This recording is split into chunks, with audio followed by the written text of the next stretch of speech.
India hosts the Shanghai Cooperation Defence Ministers meet in capital New Delhi. The theme of the meet is Secure SCO. Defence ministers of China, Kazakhstan, Kyrgyzstan, Russia, Tajikistan and Uzbekistan are participating in this meet, while Pakistan will attend it virtually. India has also invited Belarus and Iran as observer states in the SCO Defence Ministers meeting. India attaches special importance to SCO in promoting multilateral political, security, economic and people-to-people interactions in the region.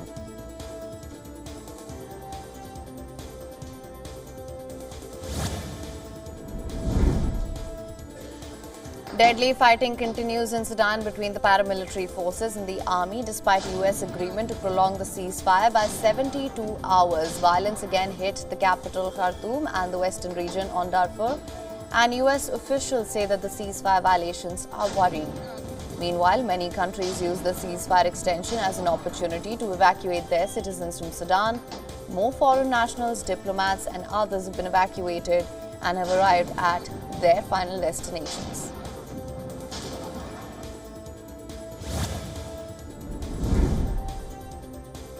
As the fighting in Sudan continues, citizens fear that diminishing food supplies could lead to a famine. Several shops have been closed in capital Khartoum and several are running out of supplies. The conflict has limited food distribution in the vast nation, which is Africa's third largest, where a third of the 46 million people were already reliant on humanitarian aid.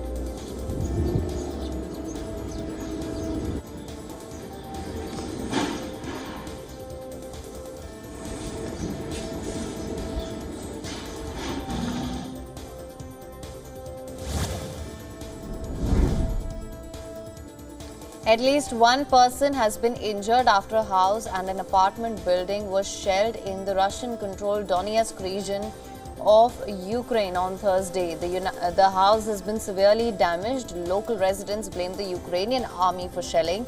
However, Ukrainian authorities have not commented on the incident yet.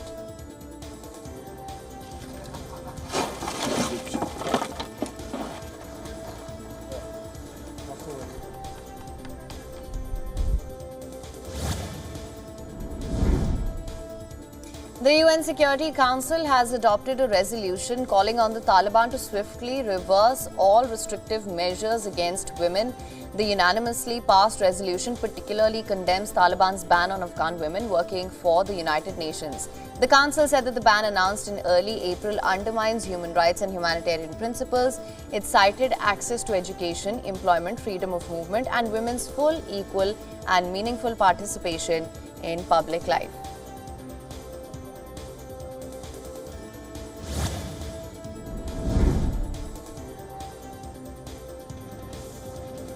The Russian armed forces brought some of its military hardware to central Moscow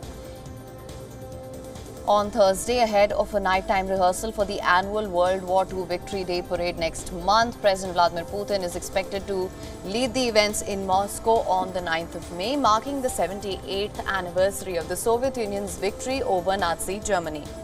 But this year's Victory Day parade will be overshadowed by the conflict in Ukraine, which Russia calls a special military operation.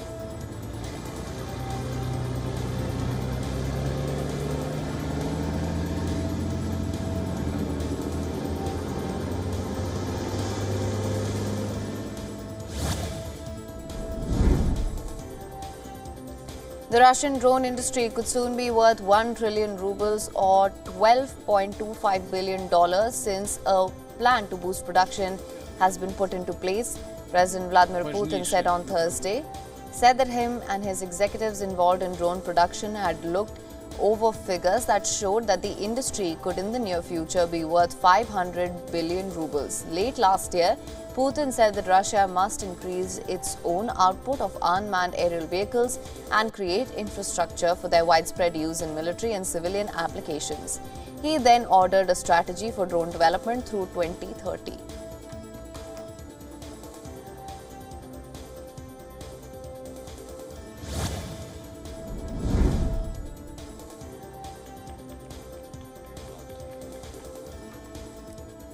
International Atomic Energy Agency Director General Mariano Grossi has called for international support to ensure no nuclear accident at the Zaporizhzhia nuclear power plant in Ukraine. Grossi was speaking at an event in Turkey to mark the first delivery of fuel to the nuclear power plant.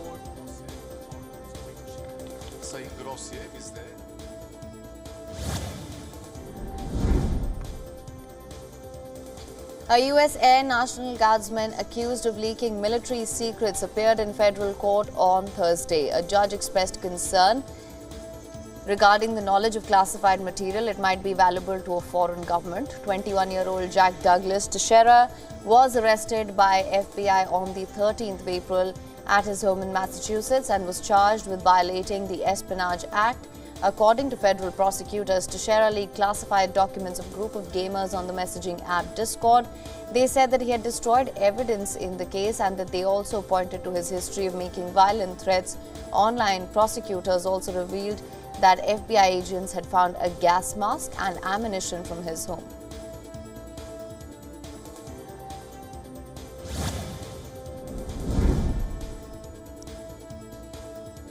Former President Donald Trump addressed his first campaign rally on Thursday since President Joe Biden launched his own re-election campaign. Now, Trump's appearance in New Hampshire made his first return to an early voting state since his legal troubles have increased. During the rally, he pledged to take back the White House and settle an unfinished business in a potential 2024 rematch with the current president.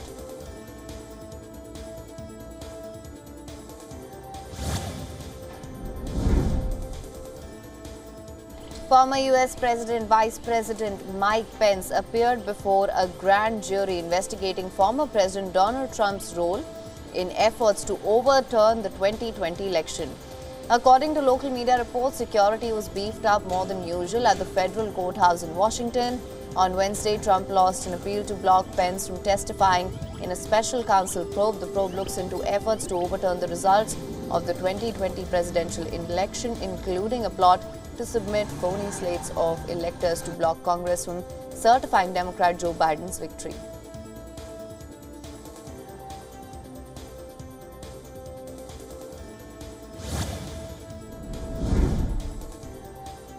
White House National Security Advisor Jake Sullivan has said that the United States is not looking to decouple its economy from the Chinese economy and that they are not cutting off trade. Speaking at the Brookings Institution, Sullivan said that China should step up as a constructive force in assisting heavily indebted countries. He said that Washington does not want China to use American technology against the United States, but also said that the United States does not plan to end economic ties with Beijing.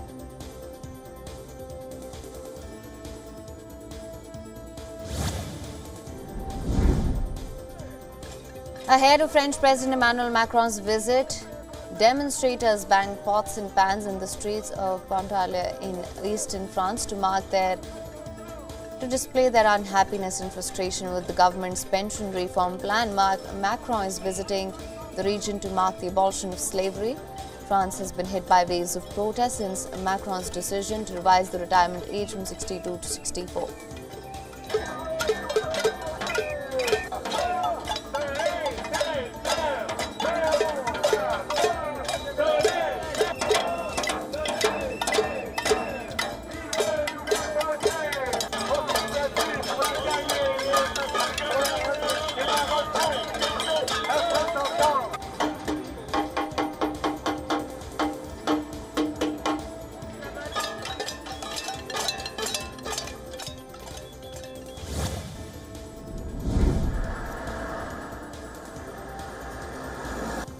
French public prosecutors are demanding the suspect in the killing of a 5-year-old girl be charged with murder and remanded to custody.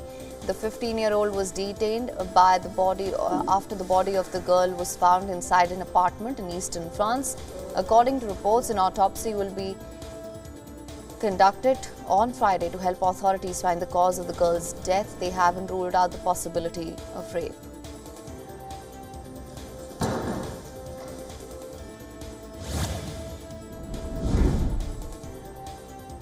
Iran has seized a Marshall Islands flagged oil tanker in the Gulf of Oman. According to the U.S. Navy. This is the latest in a series of seizures and attacks on commercial vessels in Gulf waters.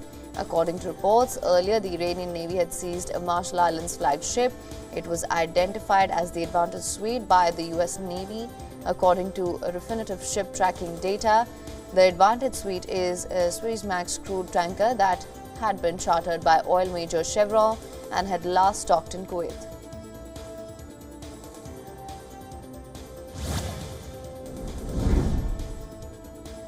Tens of thousands of Israelis demonstrated in Jerusalem on Thursday to show support for controversial planned judicial reforms. A sea of blue and white flags, which have also been used as a symbol of protest against the planned legislation, was seen outside Israel's parliament. Israelis remain polarized over the planned legislation that proponents say would restore balance to Israeli authorities, and critics say removes checks on those in power.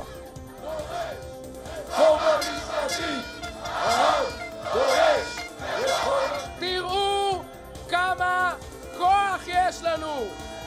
להם יש את התקשורת.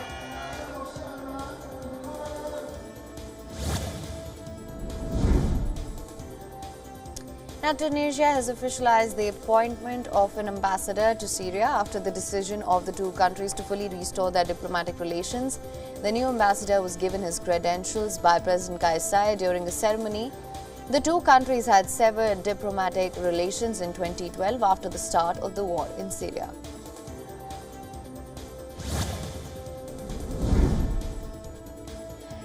The Apex Court on Thursday entered into day 6 of its hearing on a bunch of at least 15 petitions regarding the demand for marriage equality in India. The Indian Supreme Court on Thursday heard Centre's arguments on non-heterosexual unions.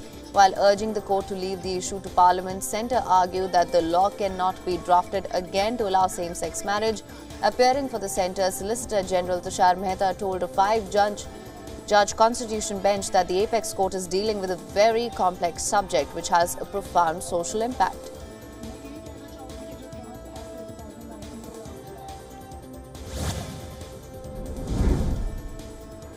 As Uzbekistan approaches a constitutional referendum, residents of the capital Tashkent are expecting their vote to extend the rule of Uzbekistan's autocratic leader until 2040. Locals are convinced their vote could help solve big problems, while being aware that positive results will be reached only if changes will be made in the judicial system. After decades of a dictatorial rule under former leader, President Mirziyoyev has introduced some reforms, though he is still criticized for his rights records.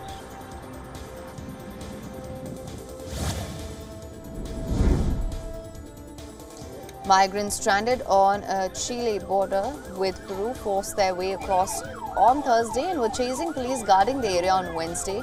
Peru declared a state of emergency at the border regions as it grapples with predominantly Venezuelan migrants coming in from Chile and who are seeking passage through the country. Police have been deployed to the border areas with migrant families in a limbo at the shared border between Peru and Chile.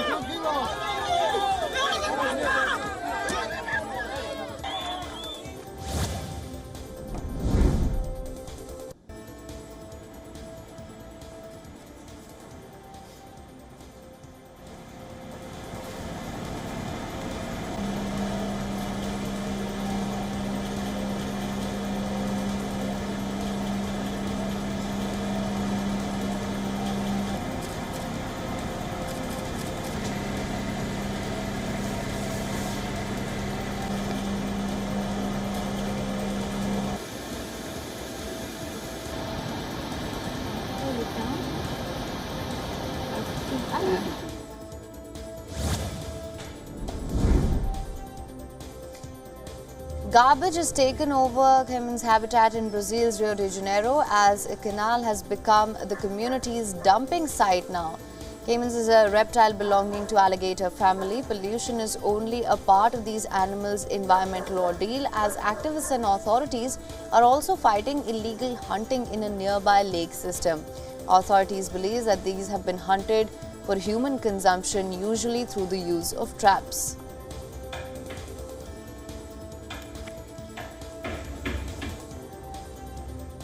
WION is now available in your country. Download the app now. Get all the news on the move.